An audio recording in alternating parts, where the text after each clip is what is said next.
Jorge Eli Ángel Ángel, doblemente Ángel. Triple. Sí, tengo 3 ángeles. Sí, tiene señor. Jorge Eli. Casi puro.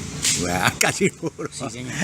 Bueno, estamos con Jorge Eli, productor, ganadero también. Sí, señor. Maicero, ¿cierto? Sí, señor. Maicero. Sí, señor. Sí. Maicero de Sabana, un promotor del maíz en Sabana, en Piedemonte Llanero, desde hace 35 años. A los 4 años de egresado de la universidad me dediqué a eso porque sabía del potencial que había en la sabana, cosa que todavía no hemos explotado porque el gobierno nacional se dirigió a la altillanura y escogió, primero que todo, la tierra con menos infraestructura, sabiendo que nosotros tenemos las carreteras ya pavimentadas en San Martín, en San Juan de Arama, en Vistahermosa, etc.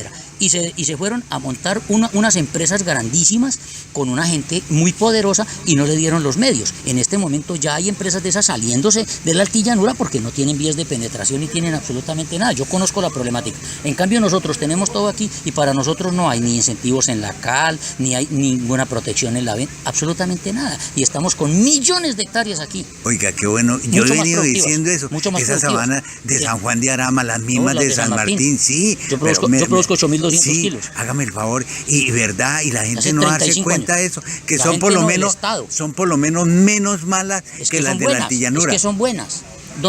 Es en la única tierra en Colombia que yo considero donde se puede hacer agricultura de precisión. Es ahí. Ni siquiera en el Valle del Cauca. Ni siquiera en el Valle del Cauca, porque el Valle del Cauca tiene problemas de encharcamiento todavía. Y nosotros en estas sabanas de nosotros no tenemos problemas de ninguna naturaleza de eso. Entonces, nosotros, ahí lo acaba de decir el doctor Vanegas, el maíz no permite encharcamiento, ni la soya tampoco, menos. Sí. Entonces, si nosotros tenemos esas condiciones climáticas y tenemos el suelo, porque él dice que el suelo es para plantar la plaza, exactamente, y tenemos un régimen de lluvia de 9 meses al año, y soles cada tercero o cuarto días aquí hacen soles, y eso es lo que necesitan las plantas para hacer fotosíntesis. Si nosotros tenemos unos suelos 10 veces o 50 o 100 veces mejores que la altillanura, ¿por qué no tenemos aquí unos incentivos para producir maíz aquí que podemos llegar a 10.000 kilos? Yo estoy produciendo en este momento 8.200 kilos por hectárea. La altillanura me sabía a nada a mí. En Sabana.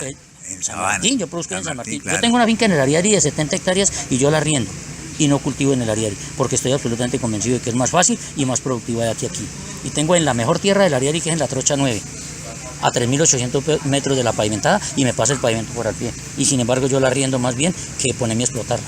Qué bueno, qué bueno. Bueno, pasémonos a un tema más concreto. Sí. Como usted pertenece a la Federación Nacional de Cerealistas, sí. ¿Sí cree usted que le están brindando algunas oportunidades o que a través de esa federación se están beneficiando los agricultores, los maiceros, o falta mucho por hacer por parte de esta federación? Está todo por hacer. Es más, en este momento estamos oyendo lo que le comentaba a usted en un principio, cuando iniciamos la conversación, que no está aquí grabada, que es comparar los cafeteros con los maiceros. Si es que los cafeteros han estado amparados durante más de 100 años, desde principios de siglo, desde 1917, 1920, en que la federación empezó a brindarles posibilidades con insumos subsidiados, hacer electrificación rural, etcétera, etcétera, acueductos municipales desde mediados del siglo pasado. Con beneficiaderos. Exacto, con eldas, con beneficiaderos, subsidiándole para las plantas eléctricas cuando eso eran las Lister, que las traían directamente ellos. ¿Las Pelton? Las Lister, las plantas Lister, que las traían ellos directamente de Inglaterra, y se las vendían a ellos unos motores que podían durar 100 o más años, que todavía están funcionando en otras fincas donde no hay electrificación. No podemos nosotros pensar que la federación nos está dando soluciones cuando nos está echando el agua sucia diciéndole a los productores que ¿por qué no tenemos cómo secar el maíz? Pues no tenemos cómo secar el maíz por razones muy obvias, porque no tenemos la plata para hacer los secaderos. ¿A dónde está la federación presente? ¿A dónde está el gobierno presente? Es que eso debería ser, o eso es una función público-privada. Es que el Estado tiene que hacer presencia en eso, y eso lo logran las agremiaciones. Y aquí estamos en cabeza de FENALCE. Las funciones de FENALCE deberían ser exactamente esas: estar tramitando ante el Estado ese tipo de cosas y no diciéndole a los agricultores que por qué no tienen la planta de secamiento. Eso vale mucha plata, viejo. Y los agricultores son personas, no son personas ricas. Aquí los agricultores de granos son personas que viven al día. Cogen una cosa. Asando y comiendo.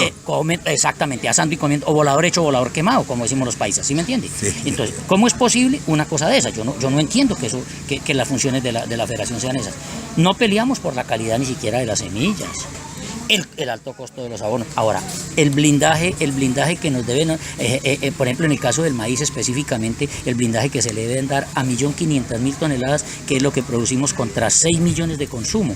Hombre, ¿por qué no tenemos ese precio protegido? Y después ya empecemos a ver cómo es la cuestión con el dólar, cómo es la cuestión con el arancel, cómo es la cuestión con el TLC, cómo es la cuestión con Argentina, etcétera, etcétera. Blindemos ese precio para que la gente tenga por lo menos asegurado el mercado a X precio de su 1,5 millones de toneladas, y verá el gobierno que la gente se pone a sembrar maíz hasta que nos quitemos de encima, ¿sí?, el problema de tener que traer 4,5 millones de toneladas, que todos los semestres se sube en 250, 500.000 toneladas.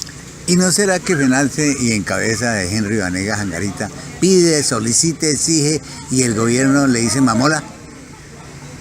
Yo no me atrevería a hacer esas aseveraciones porque no conozco de fondo cuáles son las que la postura de FENALCE. Exactamente, y cuáles serían los requerimientos que el doctor Vanegas le hace al ministerio que no se lo cumplen. Me tocaría entrar ya en una investigación más profunda para saber si sí se hacen las gestiones o no se gestionan, ¿sí me entiende? Y si es que el gobierno cumple o no cumple. Pero yo le diría al gobierno nacional que por favor, si el doctor gestiona, que esto que estamos diciendo aquí no se quede en el aire, que es la necesidad sentida, es la problemática de la base de la alimentación. Somos nosotros los agricultores los que tenemos que prender el tractor por la mañana y tenemos que venirnos a hacerlo arreglar por la tarde, porque eso es una chatarra vieja que no sirve para nada.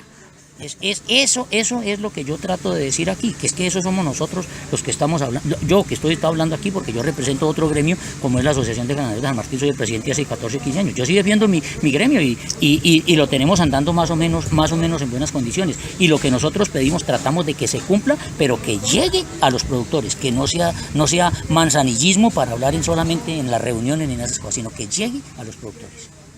Te agradezco mucho.